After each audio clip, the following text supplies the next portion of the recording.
بسم اللہ الرحمن الرحیم.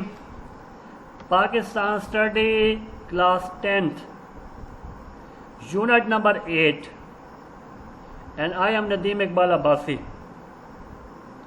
اس سے پہلے کہ اپنا لیسن شروع کریں، اللہ کے نبی صلی اللہ علیہ وسلم کی ایک حدیث جس کا مفہوم یہ ہے کہ فرمایا اللہ کے نبی صلی اللہ علیہ وسلم نے جس کے اخلاق اچھے ہوں گے اس کو رات بھر عبادت کرنے کا اور دن بھر روزہ رکھنے کا ثواب ملے گا. اور پھر فرمایا کہ اچھے شہادت پہ جنت کا وعدہ ہے اور اچھے اخلاق پر جنت کی ضمانت ہے. اللہ رب العزت پوری امت مسلمہ کو ان ارشادات پر عمل کرنے کی توفیق نصیب فرمائے.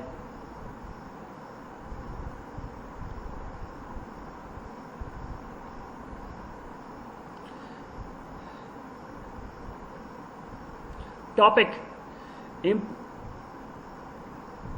Important sector of economy agriculture. Beta agriculture topic ہے، زراعت جو آج پڑھنا ہے ہم نے. آبجیکٹیو اس کے کیا ہے؟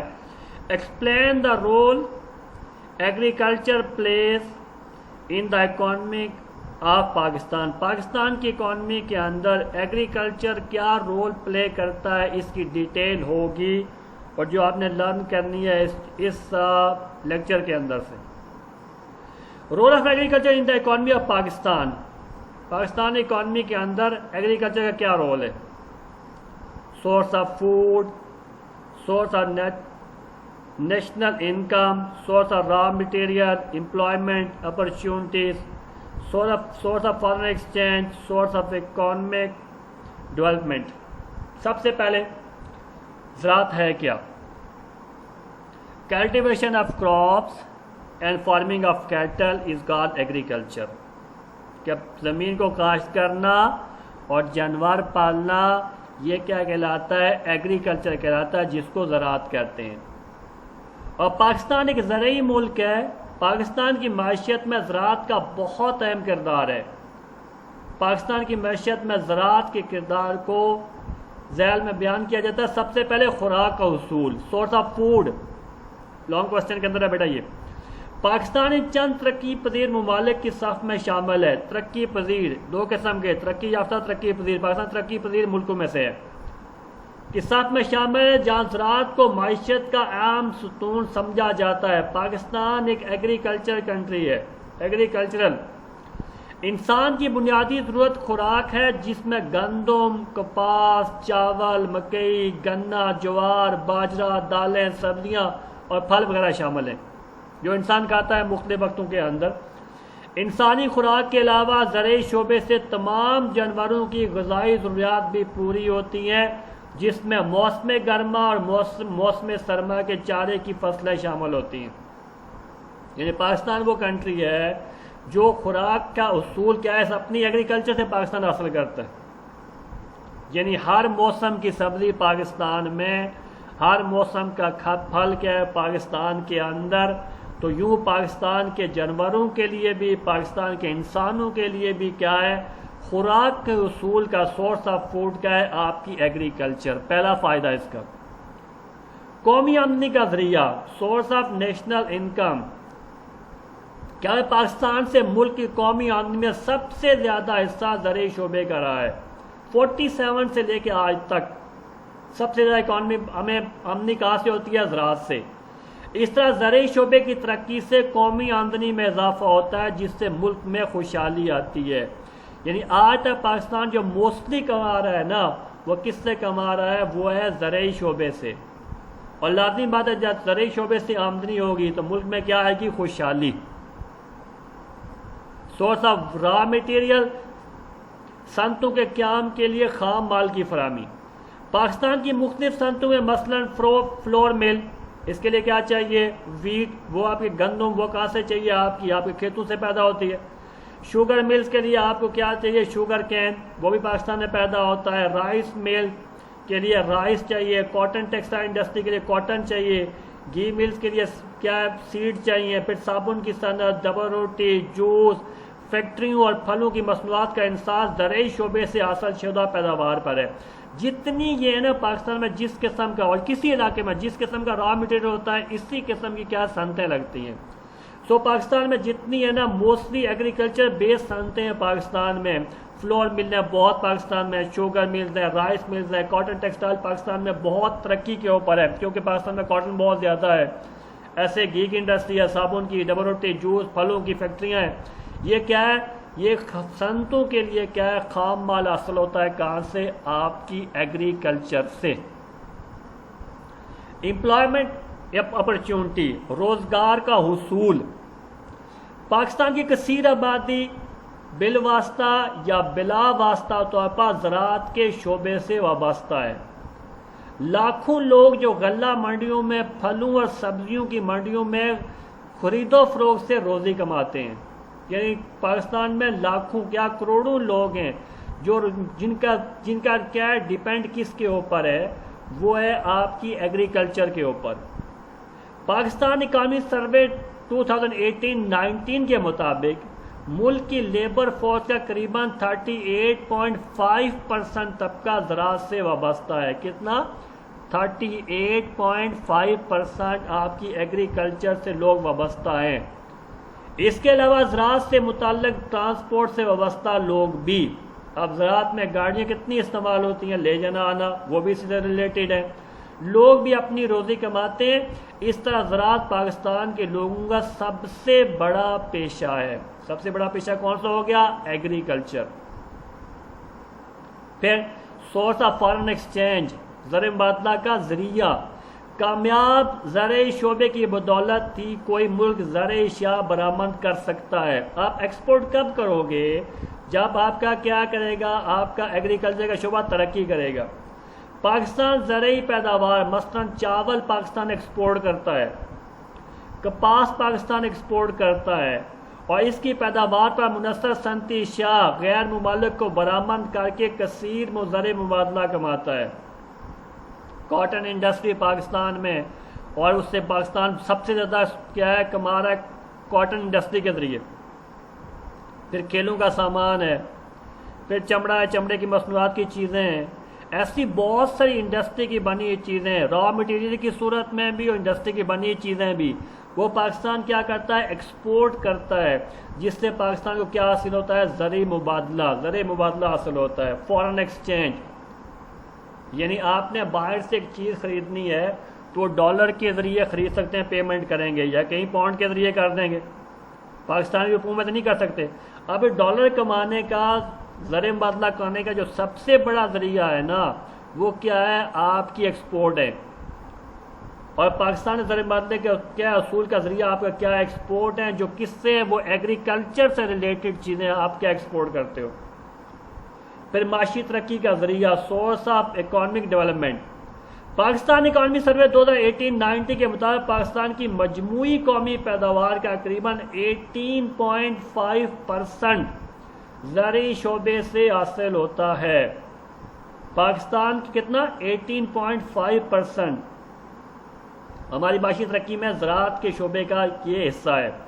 پاکستان کی نہ صرف معاشی بلکہ صنعتی اور تجارتی ترقی کا انحصار بھی زراعت ہی پر ہے, کیونکہ زراعت کو معاشی ترقی کے لحاظ سے ملکی معیشت میں عام مقام حاصل ہے. بیٹا بڑا سمپل سا کوسچن ہے کہ ایگریکلچر کا کیا رول ہے پاکستانی اکانومی کے اندر. یہ 6 پوائنٹ ٹوٹل لکھے ہوئے ہیں سمپل سے. Source of food, source of کیا ہے national income, source of raw material حاصل ہوتا ہے, اس سے امپلائمنٹ کا ذریعہ ہے, اور فارن ایکسچینج حاصل ہوتا ہے, زر مبادلہ, اور سورس آف کیا ہے اکانومک ڈیولپمنٹ, پاکستان معاشی ترقی کا کیا ہے ذریعہ ہے. یہ سمپل سا کوسچن ہے, اور بیٹا آپ کو اچھی طرح یہ یاد ہونا چاہیے. پھر agriculture potential of Pakistan, reason for low per acre average yield. کیوں پاکستان میں پیداوار کم ہوتی ہے پر ایکڑ, اور different step to increase agriculture production. اپنی ایگریکلچر پروڈکشن میں کیسے بڑھا سکتے ہیں. پاکستان میں زراعتی پیداوار کی صلاحیت, اس کے مسائل اور پیداوار میں اضافے کے لیے اقدامات. پاکستان بنیادی طور پر ایک زرعی ملک ہے, اور زرعی پیداواری صلاحیت کے لحاظ سے دنیا بھر میں مشہور ہے. لیکن پاکستان کے ہر علاقے میں زرعی زمین کے وسائل ایک جیسے نہیں. کہیں زیادہ زرخیز زرعی زمین ہے اور بہترین میدانی علاقے جیسے پنجاب اور سندھ کے اندر. اچھی آب و ہوا اور دریا اور زیر زمین بہترین پانی موجود ہے، جبکہ کچھ علاقوں میں زرخیز زمین، اچھی آب و ہوا، دریاؤں کے پانیوں اور زیر زمین بہترین پانی کی سہولتیں کم ہیں، جیسے بلوچستان کے اندر. بعض علاقوں میں آبپاشی نہروں اور ٹیوب ویل کے ذریعے کی جاتی ہے، موسٹلی کیا نہریں پنجاب اور سندھ میں. اور بعض علاقوں میں زراعت کا انحصار زیادہ تر بارش ہے، جیسے آپ کے پہاڑی علاقے ہیں. اس علاقائی فرق کی وجہ سے مختلف علاقوں کے زمین کی فی ایکڑ پیداوار کی شرح میں کافی فرق ہے. زرعی قدرتی صلاحیت کے باوجود پاکستان میں اکثر فصلوں کی فی ایکڑ پیداوار کم ہے. اس کی وجوہات درج ذیل ہیں.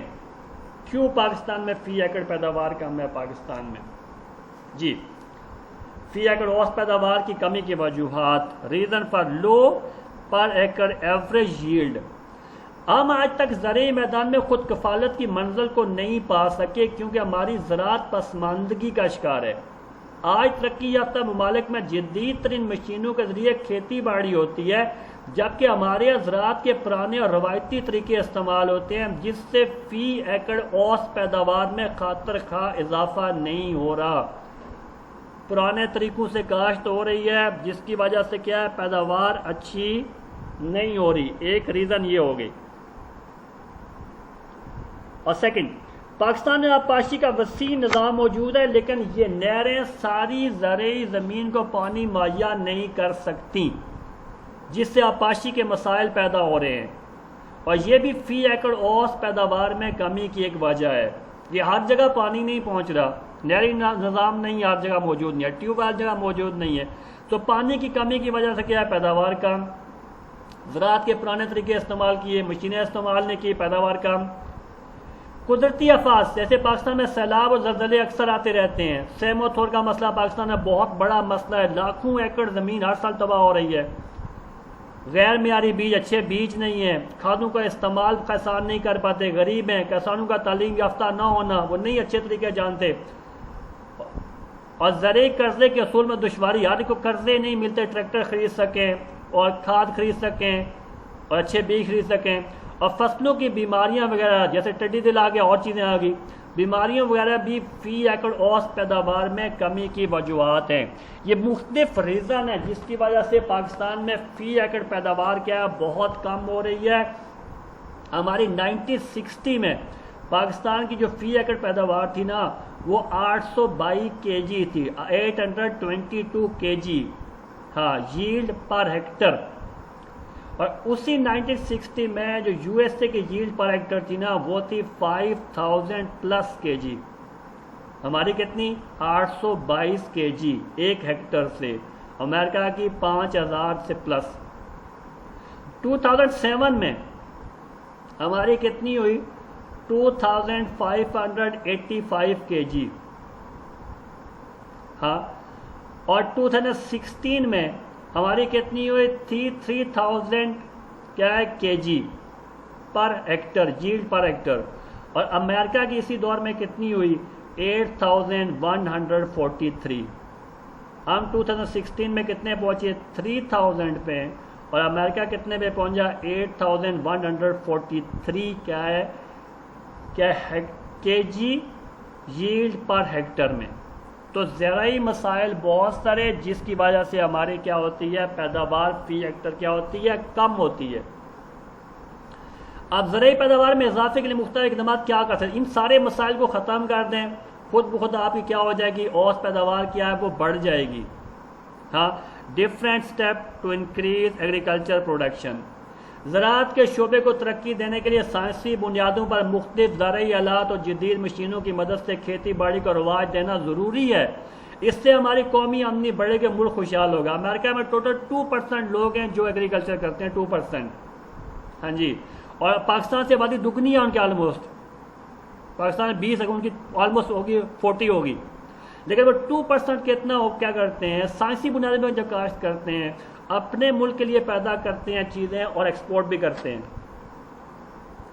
زراعت کے پیشے میں بہتری لانے اور زیادہ فی ایکڑ اوسط پیداوار لانے کے لیے انسانی محنت و مہارت کے علاوہ اچھے بیج، کیڑے مار ادویات اور معیاری کھاد کا استعمال بہت ضروری ہے.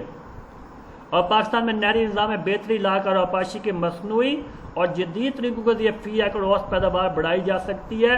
زراعت کے میدان میں تحقیق میں اضافے سے بھی زرعی پیداوار میں اضافہ ممکن ہے، جس کے لیے ایگریکلچر یونیورسٹیاں بنی ہیں. پاکستان میں تحقیق ہو رہی ہے لیکن ابھی بہت سفر اور طے کرنا ہے. Water resources of Pakistan and existing irrigation system. Pakistan میں واٹر ریسورسز. پاکستان مونسون آب و ہوا کے خطے کے اس حصے میں واقع ہے جہاں بارشیں کم ہوتی ہیں. پاکستان میں آلموسٹ 250 ملی میٹر بارش ایوریج پاکستان میں. دنیا میں 1000 سے جو ایوریج دنیا کی 1000 سے زیادہ ہے، پاکستان کی 250 ایوریج. پاکستان میں زراعت کی ترقی کا انحصار زرعی آبپاشی پر ہے. زرعی آبپاشی میں سب سے اہم ذریعہ نہریں، دوسرے زرعی آبپاشی ٹیوب ویل، کاریز، کنویں، چشمے وغیرہ ہیں. نہریں پاکستان میں سب سے پہلے سورسز میں کینالز، نہریں. پاکستان میں 80% زرعی علاقے کا انحصار نہری پانی پر ہے. 80% ہماری زراعت ڈیپینڈ کرتی ہے کس پہ؟ نہری پانی کے اوپر. پاکستان میں زیادہ تر نہریں پنجاب میں واقع ہے. ہمارا نہری نظام چھوٹے بڑے ڈیموں اور بیراجوں اور رابطہ نہروں پر مشتمل ہے. پاکستان کی زیادہ تر نہریں دوامی ہیں، سارا سال چلنے والی، جن کو سارا سال پانی رہتا ہے. دوسری نہریں غیر دوامی ہیں جو صرف برسات کے موسم میں بہتی ہیں. اور پاکستان کے پہاڑی علاقوں میں جب برف پگھلتی ہے دریاؤں میں پانی کی مقدار میں اضافے کا سیلابی پانی نہروں میں چھوڑا جاتا ہے. سیلابی نہروں کے اندر دریا راوی، چناب، جہلم، ستلج اور سندھ سے عام نہریں نکالی گئی ہیں جو پاکستان کے مختلف علاقوں سے سیراب کرتی ہیں. بارش، رین. بارش پانی کا فراہمی کا قدرتی ذریعہ ہے. پہاڑی علاقوں میں آنے والی بارشوں، گلیشیئر کا پانی پگھل کر ندی نالوں کے ذریعے دریاؤں میں اکٹھا ہو جاتا ہے اور سارا سال ان کو رواں دواں رکھتا ہے. ان علاقوں کے برعکس بارانی علاقوں میں بہتر پیداوار زیادہ تر بر وقت مطلوبہ بارش کی محرون منت ہوتی ہے. تربیلا اور منگلا ہمارے یہاں آبپاشی ڈیم ہے جن میں نہ صرف لاکھوں ایکڑ فیٹ پانی جمع کیا جاتا ہے بلکہ سستی بجلی پیدا کی جاتی ہے. پانی کے ان دو بڑے ذخائر کے علاوہ کوئی 5 لاکھ ایکڑ فٹ پانی چشمہ بیراج میں بھی ذخیرہ کیا جاتا ہے. پھر ٹیوب ویل ہیں. پاکستان میں نہری پانی کی کمی کو پورا کرنے کے لیے ٹیوب ویل کے ذریعے زیر زمین پانی حاصل کیا جاتا ہے. ملک میں لگ بھگ کتنے 12 لاکھ ٹیوب ویل ہیں. بجلی کی موٹر یا ڈیزل انجن کی مدد سینکڑوں میٹر کی گہرائی سے پانی حاصل کیا جاتا ہے. اور زیادہ ٹیوب ویل کہاں لگے ہیں؟ پنجاب میں. ٹیوب ویل کا پانی فصلوں کے موضوع نہیں کیونکہ زمین میں کلر پیدا کرنے کا سبب بنتا ہے، لیکن نہری پانی کی کمی کی وجہ سے کاشتکار یہ پانی استعمال کرنے پر مجبور ہیں. دین کاریز، سطح زمین کے نیچے چھوٹی نہریں یا نالیاں بنائی جاتی ہیں جن کو کاریز کہا جاتا ہے. صوبہ بلوچستان میں زمین دوز نالیوں کے ذریعے آبپاشی کی جاتی ہے. پہاڑوں کے دامنی علاقوں میں کنویں کھود کر پانی اکٹھا کر دیا جاتا ہے اور زیر زمین نالیوں کے ذریعے قابل کاشت جہاں رقبہ ہوتا ہے وہاں تک پانی پہنچایا جاتا ہے اور اس کو اوپر سے کورڈ کر دیتے ہیں نالی کو اوپر سے، تاکہ پانی کیا ہو گئے ویپوریشن نہ ہو، حملے تبخیر سے ویپوریشن سے پانی ضائع نہ ہو جائے. کہ بلوچستان میں ویسے پانی بہت کم ہے اس لیے پانی کی وہاں بہت زیادہ حفاظت کی جاتی ہے. پھر کیا ہے آپ کے ویلز ہیں، کنویں. زمین کے زیریں حصوں سے زیادہ تازہ پانی حاصل کرنے کا قدیم طریقہ کنویں ہے. پاکستان میں جہاں نہری پانی نہیں پہنچا وہاں کنویں کھود کر ریٹ لگائے جاتے ہیں. بیل آگے ہوتا ہے، باندھا ہوتا ہے، وہ پھر رہا ہوتا ہے، آپ نے دیکھا ہوگا، جن سے کھیتوں کا پانی مہیا کیا جاتا ہے. کنویں کم گہرے ہوتے ہیں. برسات کے موسم میں زیر زمین پانی کی سطح بلند ہونے سے یہ بھرے رہتے ہیں، جبکہ خشک سالی کے موسم میں زیر زمین پانی کی سطح نیچے گرنے سے اکثر خشک ہو جاتے ہیں. پھر چشمے، سپرنگز. پانی کا ایسا ذریعہ جو زمین کے اندر سے قدرتی طور پر سطح زمین کے اوپر پھوٹے، زمین سے نیچے سے پانی اوپر سطح زمین کے اوپر آ گیا، اسے چشمہ کہتے ہیں. پاکستان کے شمالی علاقے پہاڑی علاقوں میں اس طرح کے بے شمار چشمے موجود ہیں جو کہ وہاں پانی کا عام ترین ذریعہ ہے. ان سے تھوڑی آبادی اور محدود کھیتی باڑی کے لیے پانی مہیا ہو جاتا ہے. ریگستانی علاقوں میں بعض اوقات قدرت کی طرف سے چشمے پھوٹ آتے ہیں. کلیئر؟ سورس ایریگیشن کیا ہوگے؟ کینالز، رین، ٹیوب ویل، کاریز، ویل اور spring. Clear? System irrigation. Pakistan میں کتنی قسم کی کینالز ہیں؟ پاکستان نہروں کا وسیع اور مربوط نظام ہے. یہ نہری نظام چھوٹے بڑے ڈیموں، بیراجوں، آبپاشی انار اور رابطہ نہروں مشتمل ہے. ہمارے ملک میں نہر کے 3 اقسام ہیں. سب سے پہلے دوامی نہریں، وہ پیرینیل کینال، وہ نہریں جو سارا سال چلتی ہیں، جن سے پانی کیا کھیتوں کو مہیا ہوتا ہے، ان کو کیا کہتے ہیں؟ دوامی نہریں، سارا سال چلنے والی. اپر چناب، لوور چناب، اپر جہلم، لوور جہلم، لوور باری دواب، عام دوامی نہریں. دوامی کی نہروں کے یہ نام ہیں. غیر دوامی نہریں، دوسری نہریں سیزنل کینال. دوسری نہریں غیر دوامی ہیں جو صرف برسات کے موسم میں یا موسم گرما میں بہتی ہیں. پہاڑی علاقوں میں جب برف پگھلتی ہے تو دریاؤں میں پانی کی مقدار کے اضافہ سے ان نہروں میں پانی چھوڑ دیا جاتا ہے. موسم سرما میں یہ نہریں بند رہتی ہیں اور دریائے ستلج پر واقع اسلام بیراج سے نکلنے والی باول اور قائم پور نہروں کے علاوہ گدو بیراج کی سب نہریں غیر دوامی ہیں. اور پھر سیلابی نہریں. سیلابی نہریں صرف شدید سیلاب کے دنوں میں پانی چھوڑا جاتا ہے تاکہ سیلاب کی تباہ کاریوں کو روکا جا سکے. موسم گرما اور برسات میں جب دریاؤں میں پانی کی سطح بلند ہو جائے یا دریاؤں میں شدید طغیانی کے بعد پانی خطرے کے نشان تک پہنچ جائے تو بیراج کو نقصان سے بچانے کے لیے ان نہروں میں پانی چھوڑ دیا جاتا ہے. دریا سندھ اور چناب سے نکلنے والی بہت سی نہروں کا تعلق اس قسم سے ہے. تو پاکستان میں کتنی قسم کی نہریں ہوں گی؟ 3 قسم کی.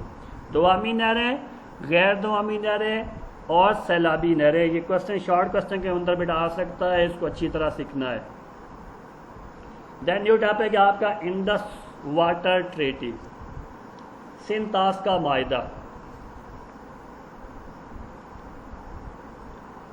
1947 میں بر صغیر پاک و ہند کی تقسیم کے وقت پاکستان انڈیا تقسیم ہوئے. انڈیا پورا تقسیم ہوا، 2 ملک بن گئے پاکستان انڈیا.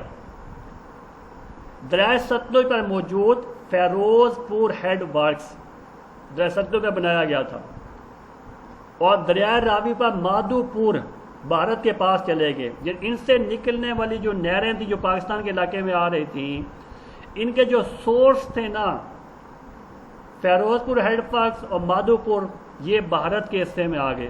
نہریں پاکستان میں اور سورس کیا ان کے پاس چلا گیا. جبکہ ان سے نکلنے والی نہریں پاکستان کے وسیع رقبے کو سیراب کرتی تھی. بھارت نے ان نہروں کے پانی کو بند کر دیا تو دونوں ملکوں کے درمیان پانی کا تنازع کھڑا ہو گیا. ابتدائی مشکلات اپنے 9 میں پڑھ کے پاکستان جب بنا تو پاکستان کون سی ابتدائی مشکلات پیش آئیں؟ اس میں یہ بھی تھا نہری پانی، یہ پانی کا مسئلہ. اب ہیڈ ورکس وہاں پہ نہریں پاکستان میں، انہوں نے پاکستان کا پانی روک لیا. اب پاکستان کی ساری ایگریکلچر کس پہ ڈیپینڈ کرتی ہے؟ پانی کے اوپر. اب پانی وہاں روک گیا. اس تنازع کو حل کرنے کے لیے 1960 میں عالمی بینک کے تعاون سے پاکستان اور بھارت کے درمیان سندھ طاس کا معاہدہ طے پایا. 47-48 سے مذاکرات شروع ہوئے، چلتے چلتے 60 میں جا کے ایک معاہدہ آپس میں طے پایا جس کو کیا کہتے ہیں؟ انڈس واٹر ٹریٹی، سندھ طاس معاہدہ. اس معاہدے کے مطابق 3 مغربی دریا سندھ، جہلم اور چناب، مغربی سندھ، جہلم اور چناب پاکستان کے حصے میں آئے، جبکہ 3 مشرقی دریا راوی، ستلج اور بیاس بھارت کے حصے میں چلے گئے. کب معاہدہ ہوا؟ 1960 میں. کس نے کروایا؟ ورلڈ بینک نے. کن کے درمیان؟ پاکستان انڈیا کے درمیان. اور کیا ہوا؟ دریائی پانی کی تقسیم ہوئی. 3 مغربی دریا کون سے؟ سندھ، جہلم اور چناب کس کو ملے؟ پاکستان کو. اور 3 مشرقی دریا راوی، ستلج اور بیاس یہ انڈیا کو ملے. اب یہ راوی ستلج گزرتے تو پاکستان سے ہیں، لیکن ان کا پانی انڈیا کا حق ہے، وہ جب چاہے پانی اس کے اندر چھوڑ دے، جب چاہے اس کا روک دے. ہم اس کو کیا ہے روک نہیں سکتے، ان کی مرضی. اور ایسے سندھ، جہلم، چناب ہم چاہیں جتنے مرضی ان پہ ڈیم بنائیں، جتنے مرضی ان کو کیا ہے استعمال کریں پانی کو، چاہے تو دریا سمندر میں جانے دیں، ہماری اپنی مرضی. دا انڈس واٹر پلان، 3 مشرقی سندھ طاس کا منصوبہ. اب سندھ طاس کا معاہدہ 1960 میں ہوا اور اس کے ساتھ ایک منصوبہ بنایا گیا کیسے ہم نے اور کیا ڈیم بنانے ہیں یا کیسے ہم نے اور نہریں بنانی ہیں. اب وہ جو 3 دریا ان کے پاس چلے گئے، ان کے علاقے سے نکلنے والی نہریں، ان کے دریاؤں کے ساتھ جو علاقے تھے ان تک پانی کیسے پہنچانا ہے، اس کے لیے کیا ایک پلان، ایک منصوبہ بنایا گیا۔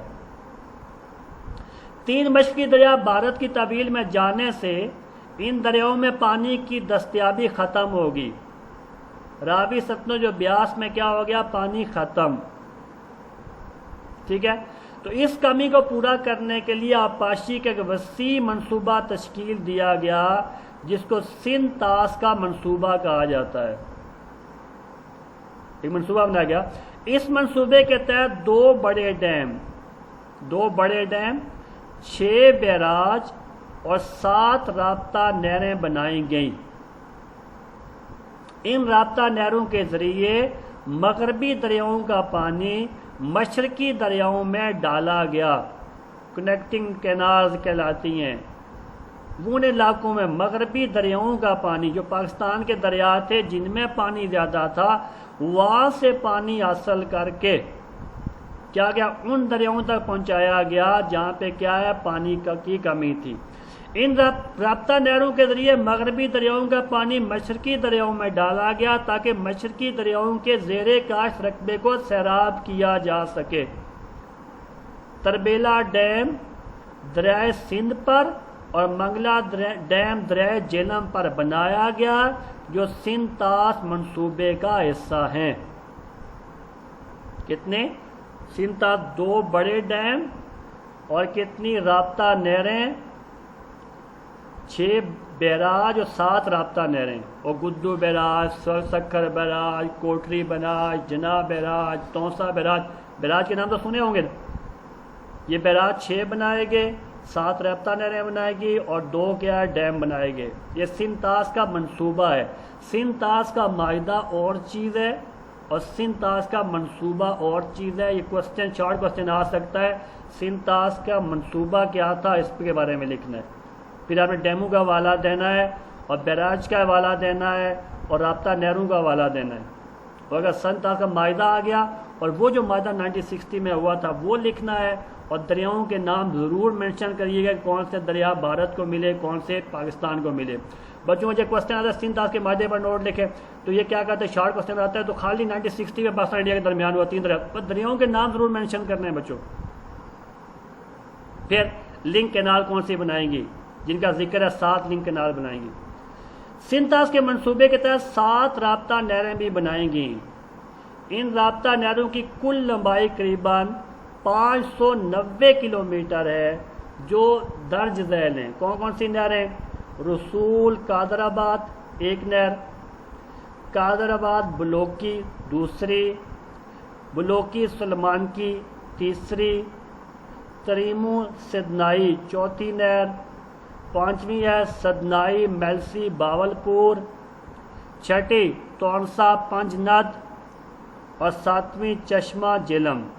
یہ وہ 7 نہریں تھیں جن کی ٹوٹل جو لمبائی تھی 590 کلومیٹر تھی، اور یہ سندھ طاس منصوبے کا کیا یہ حصہ تھیں جو بنائیں گی، اور مغربی دریاؤں سے پانی لے کر کیا ہے مشرقی دریاؤں میں ڈالا تاکہ یہ مشرقی دریا جہاں سے گزرتے ہیں وہاں پانی کی کمی نہ ہو۔ کلیئر؟